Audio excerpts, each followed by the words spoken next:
Hi hello everybody, అందరికీ Ram Ram. Welcome back to queen ప్రము గానం ఛానల్. నా ఛానల్ ఎవరైనా ఫస్ట్ టైం చూస్తున్నట్టయితే ప్లీజ్ సబ్స్క్రైబ్ చేసుకోండి. అండ్ నేను పాడే సాంగ్స్ మీ అందరికీ నచ్చినట్టయితే లైక్ చేయండి, షేర్ చేయండి. సో ఇండిపెండెన్స్ డే సందర్భంగా ఒక మంచి జాతీయ గీతాన్ని మీతో షేర్ చేసుకోవాలనుకుంటున్నాను. నేను చిన్నప్పటి నుంచి చాలా సార్లు ఇండిపెండెన్స్ డే కానీ రిపబ్లిక్ డే కానీ అలా పాడుకుంటూ ఉండేదాన్ని అనమాట. చాలా చాలా బాగుంటుంది చిన్నగా. సో లేట్ ఎందుకు, వినేసేయండి. ఒకటే దేశం మనది నిజం నిజం, ఒక్కటే జాతి మనది అదే నిజం అదే నిజం. ఒకటే దేశం మనది నిజం నిజం, ఒక్కటే జాతి మనది అదే నిజం అదే నిజం. వర్ణములేవైనా మరి కులములెన్ని ఉన్నా, వనంలోని చెట్లు మనం వసుదైక కుటుంబకం. ఒకటే దేశం మనది నిజం నిజం, ఒక్కటే జాతి మనది అదే నిజం అదే నిజం.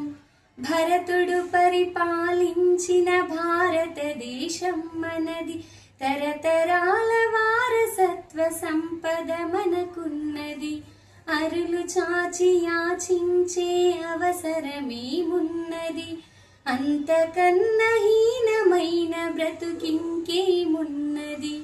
ఒకటే దేశం మనది నిజం నిజం, ఒక్కటే జాతి మనది అదే నిజం అదే నిజం.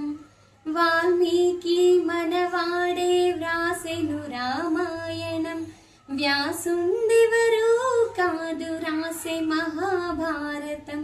అష్టాదశ పురాణాలు అంతులేని గ్రంథాలు అందించిన ఋషులందరూ వందనీయులే మనకు. ఒకటే దేశం మనది నిజం నిజం, ఒక్కటే జాతి మనది అదే నిజం అదే నిజం.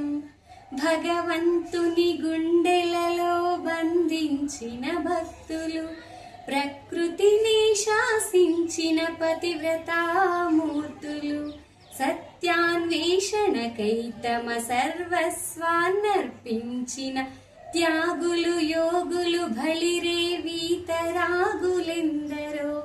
ఒకటే దేశం మనది నిజం నిజం, ఒక్కటే జాతి మనది అదే నిజం అదే నిజం. ఒకటే దేశం మనది నిజం నిజం, ఒక్కటే జాతి మనది అదే నిజం అదే నిజం. సాంగ్ కంప్లీట్ అయిపోయింది. చాలా చక్కగా, చాలా మీనింగ్ఫుల్ సాంగ్. సో నేను పాడిన సాంగ్ మీ అందరికీ నచ్చినట్టయితే ప్లీజ్ లైక్ చేయండి, షేర్ చేయండి, నా ఛానల్ని సబ్స్క్రైబ్ చేసుకోండి. అండ్ మీకు నచ్చితే కమెంట్ సెక్షన్లో చెప్పండి. మరి ఇంకొన్ని సాంగ్స్ కోసం నా వీడియోస్ ఇలాగే చూస్తూ ఉండండి. Thank you, bye bye.